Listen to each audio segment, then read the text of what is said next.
After watching a few of his videos, I'm able to kind of see what his technique is and how he's able to dazzle these people. I don't have a better word for it. They're completely dazzled. I don't mean these people of the podcast he's on. I mean the people in like the comments, the commenters and fans.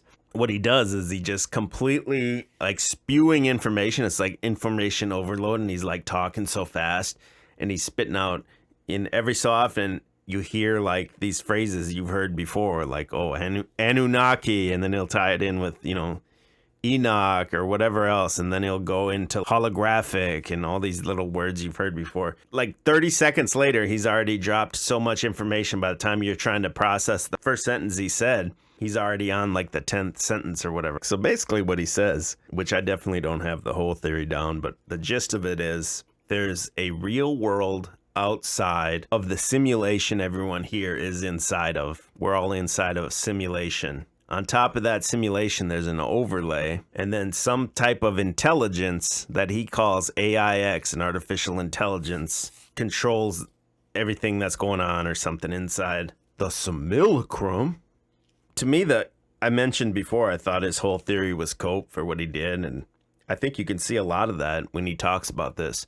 For example, when he says everything's happening within a construct simulation, and outside of that simulation, there's actual humans in a real world. That's like the mind of a prisoner.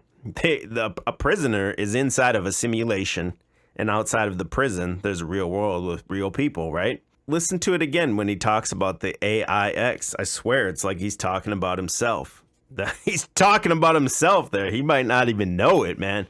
He's talking about himself. It required worship and became a hater of mankind, developed an ego.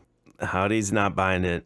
In the comments too, the comments on this one were like saying these guys couldn't understand it, and it's just so advanced, there's no way these two guys could process it and understand it. I think Howdy is following him, and he seems interested, as kind of, it's interesting to hear him talk, but I think Howdy's catching a whiff of bullshit here. I don't even know. It's just like nonstop talk. So these guys don't get a chance to even interject or like ask him to kind of qualify what he's saying. Because let's say they were going to, by the time, you saw it, by the time you would get a chance to ask a question, he's laid down this information overload, like just a salad shooter of trutherism stuff. Now, in this case, you could say the simulacrum that the AIX is meant to disrupt. If he's the AIX from the first person, then the simulacrum would be what you'd call this, the truth community or whatever, conspiracies or whatever. I have a somewhat reasonable grasp on his theory and what he's talking about. And I said earlier, it's like a hodgepodge patchwork of religious texts, ancient myths, esoteric concepts, metaphysical tropes, and some classic conspiracy, all woven into an intricate sci-fi lore. So all the things he borrows from everywhere, myths, religious texts, the occult and esoteric things, all that stuff, that's all, nothing new under the sun. That's all the things that the people in the comments, they've heard these things. They've watched videos about them. They've heard other presenters talk about them, all those different things, right? And then on top of that, he adds his own little sprinkling of the artificial intelligence X, the AIX, and the sci-fi aspects of it is what he adds. He sprinkles that on top. That's his contribution to all these like older ideas that everyone's heard of. So everyone's heard of these things. He's able to mishmash them into a conspiracy goulash, right? Every single conspiracy type metaphysical thing you've ever heard of is in there. And then he makes it kind of an all-encompassing lore with his sprinkles the sci-fi on top of it. And because the information comes out of his mouth so rapidly and nonstop, I think that's part of the way these people are dazzled. Another way is if you go to this stream that I'm on right here, and it's on his page with Howdy and Autodidactic or whatever his name is. He begins his sentences many, many, many times with saying, "We know for a fact that," and then he goes into the long rant, right? 2-3 minute rant of information overload, maybe like 100 different topics spew out of his mouth in those 2 or 3 minutes. I believe that creates this comment here because I see this comment on all his videos, similar to this comment that says, I have no idea who he is, but everything he is saying is resonating with me to be absolutely 100% truth. I am blown away. I believe that stems from he qualifies things. The first thing he says when he opens his mouth is he says, we know this to be true that in, whatever, 1700 BC, blah, blah, blah, this, that, and then goes on.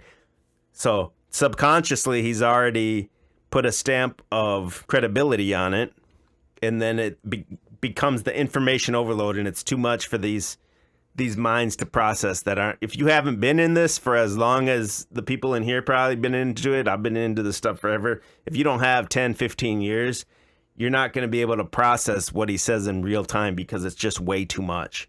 But now I do see a very small percent of pushback in his comments, maybe 1%, 2 to 3%, that can see right through him and see that he's full of shit.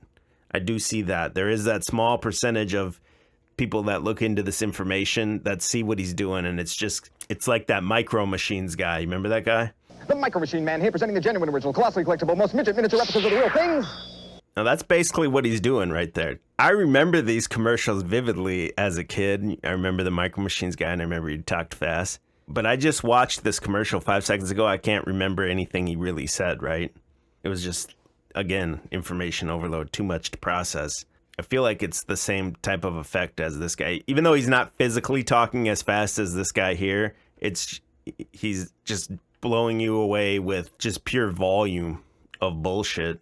Now, he's talking about something that happened thousands of years ago for only 2 or 3 seconds as if it's a fact. Look at Howdy. He's looking at him like he's a bullshitter. See, you're not able to or these guys don't interject and ask him to, explain that more. And then it's just on to the next topic, like an incredible claim, and then just rapid fire onto the next thing. But that's basically what he does and how he dazzles them, I feel like. I feel like he's very smart. But I don't think the smarts is in like the data. That's memorization. It seems like he's smart in building this character. Also the entire storyline, how to weave that together and to have it something digestible that people are going to eat up, and how to create his own like marketable character with the conquered all the odds backstory, the heroic backstory, the heroic savior backstory. I think he knows enough, be very intelligent and savvy to build holistically the entire thing from the theory to the character presenting it and how to present it to create the effect of what he's talking about of the AIX or what you see in the comments is the absolute insane praise. I believe that's the effect he's going for, and he's getting it because he's smart. That's where his real smarts lie, is in getting the crowd to react in that way. I see this becoming a problem. It's like if you're able to see a car crash that's about to happen, you see 2 cars kind of swerving into each other or something. This is what I see happening right now in slow motion, is with this guy, just the way he's kind of taking over the minds of these like truthers or whatever. Now you're going to be seeing, it's going to be a problem. You're going to be seeing truthers in comments all over the internet in 6 months, like, oh, but you didn't talk about AIX or AIX. Your theory's wrong because AIX would do this.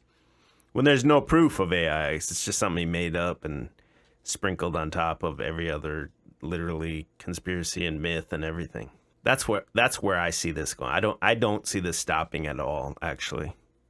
I see this as like a great bullshitter con man, and he's found a great group of gullible people that he's going to prey upon. And it would be one thing if the people just said, well, this is interesting. Wow, cool. But go through any of these videos. I'll click a random damn video. Watch. Jason, torchbearer in the dark realm. In my 30-something years of research, I don't think I've ever been so consistently dazzled. That's literally the word that I would use to describe that best. What's happening to these people? They're dazzled. Been so consistently dazzled by one person's corpus of research. I often find myself shaking my head in stunned appreciation. She means she's soaking wet, wondering, who is this guy? EBT said, who is he? He's a thief and an esoteric con artist. Look what he's wearing. And then the comment says, what is the symbolism on your t-shirt? And he says, I don't know. I thought the design was appropriate for the video. So this guy that's read every single book that's ever been made, according to, that's what he claims, or what he really doesn't claim that. I'm just kidding, but he's read, thousands of books or whatever. This guy claims he doesn't know what this symbol is right here on his chest. Bam. Bam. I want to see Mag Truth break this guy down. Freemason, right on his chest. Nothing but a damn gatekeeper. Bam. So he wants you to believe he doesn't know what that is. Yeah, EBT was trolling him. No, he wasn't trolling. He was asking a legitimate question. Why would AIX allow you to ponder the existence of AIX? See, he doesn't get this type of pushback in these podcasts or anything. He doesn't get people stopping him to ask types of questions like this because he's got way too many plot holes in his theory. He says, in all my presentations, I've asserted AIX is separate from the simulacrum, and it cannot read the human mind. And EBT says AIX can control minds, but can't read them. I don't think he followed up on that one. Tinfoil said he's a spoken word savant, this guy. EBT asked him why he calls Christianity reality, or Christianity, Buddhism, any of that, any group you can be in, black, white, anything. He calls those reality tunnels. So EBT asked, why is your information not a reality tunnel? And he said, it is for me and several of my closest followers who continually amaze me with their own discovery and observations. These constructs are holographic in nature, and you are in a particular one when you begin more easily processing the information and data is perceived without effort. Items are drawn to you. We all live in reality tunnels. Many overlap, and some are so antithetical when someone first enters archaics. Nothing but derision and venom issues from them. So that's why Tinfoil is saying this dude's a spoken word savant, because what he's saying is, fuck you, bitch, is what this means. You're spitting venom, basically, is what he said. And it took him 150 words to say that. Here's another crazy comment I saw. This guy said he was happy to see him on with Howdy and Autodidactic. He said, and Max Egan, and he said, next up, Crow 777. And then this comment says, Crow indirectly referenced Jason a week ago by saying the only way to verify that this is a simulation is to shut it down. Now, Jason did not make up the simulation theory, so Crow talks about everything, and if he's talking about the simulation theory, Jason does not own that, but these people are so obsessed, they think he's talking about him. And maybe he was, but I don't know. But this guy says, in my opinion, Crow hears Jason's footsteps, and I think he would be humbled pretty quick if Jason and he were meet. They're thinking about this as like a meeting of the minds, and that Jason Archaics is just going to shut Crow down immediately, and because he's just so much smarter. Here it is. Jason is a dynamo. I've never heard anyone use this word ever. Jason is a dynamo that it takes some time to vet him out, which I am still doing. He possesses almost otherworldly energy and passion, which I dig, but can be a bit overwhelming sometimes. Wow. It's idolatry, man. Another one. Absurd comment. This guy has breached the realm of genius. Unfortunately, our controllers will never let this information become mainstream, and I'm surprised this video stands in circulation. Okay, Tim Baker, you're dumb as fuck. You're dazzled. And to say our controllers will never let this information become mainstream. Simulation theory is mainstream. It's literally what Elon Musk talks about. It couldn't be more mainstream. He does add his little sci-fi sprinkles on top, AIX and all this other stuff. But the core tenets of what he talks about is old, conspiracy tropes and all that. And he says, I'm surprised this video stands in circulation. It's just such mind-blowing threat to the system, what he says. Sit at home and plow through all 250 of his videos. Yeah, the system's really scared of that. I would say the exact opposite, that this guy's videos come nowhere near pushing the envelope, so much so that he will never receive not even one YouTube strike. It's that modest what he talks about. It's just done in a fascinating way to these people.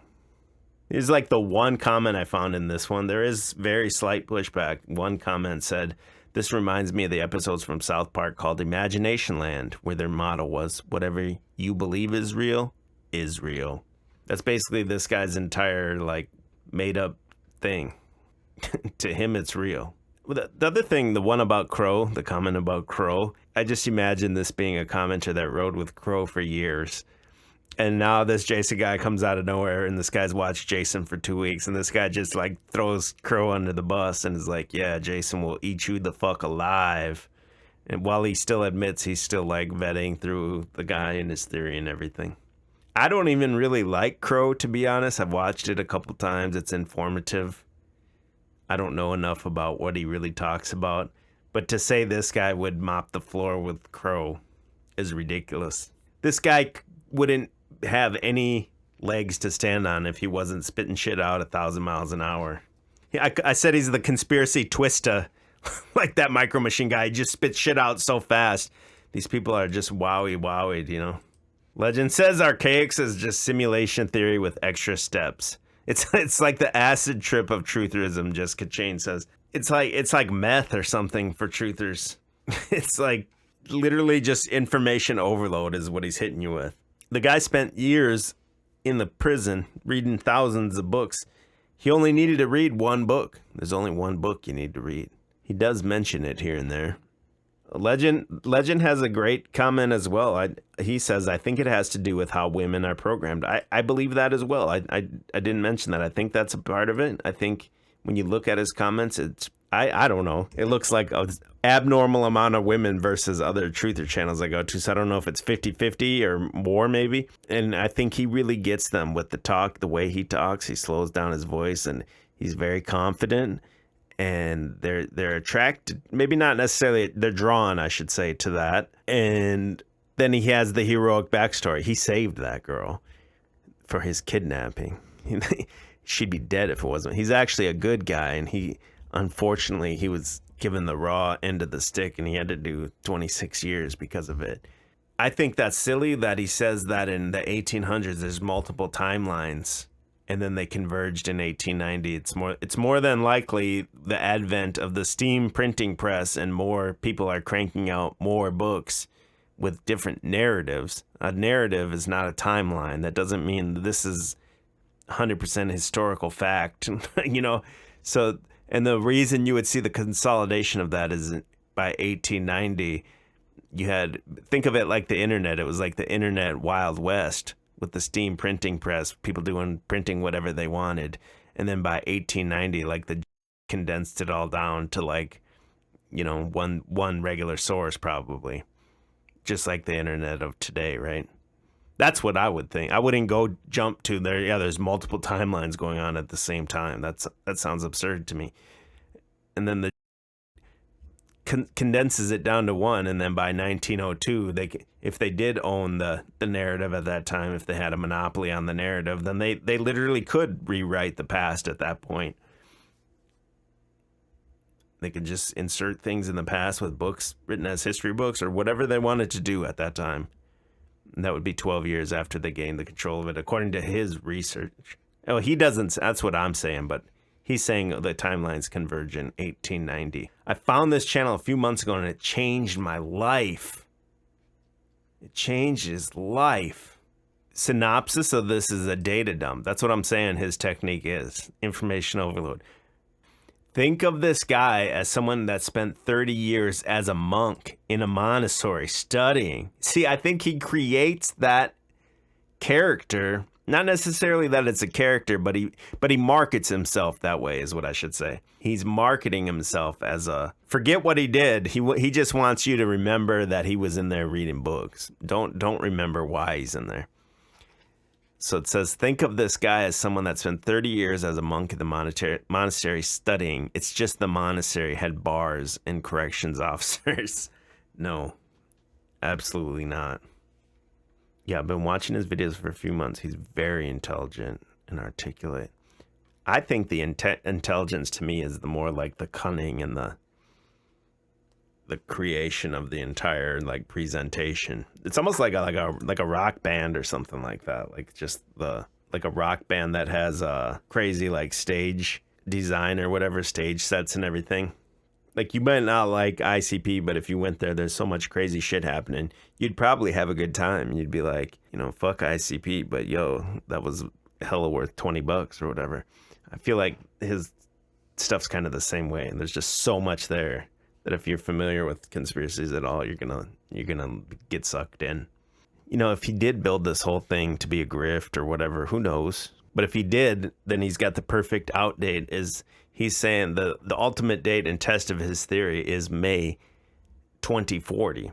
So we're in 2022. That gives him 18 years to grift this out and make some money. And if he's about 50 years old, you know, then that puts him right at retirement age. So I feel like he could have picked that date just to give him the perfect amount of time to build this up, get on Ancient Aliens, whatever else he's trying to do with this, and blow it up and get that money. And more power to him if he does, man. I'm all for these people getting this money. I don't care how they get it. And if he does, though, then he's right there on the money, where the money dries up in 2040. If it doesn't happen, well, then he's made his money and he's at retirement age at this time. Yeah, he says the Phoenix can, like, repopulate lands. It can build, it can do anything. It's so ridiculous. But this comment, did you just see that? Where did it go?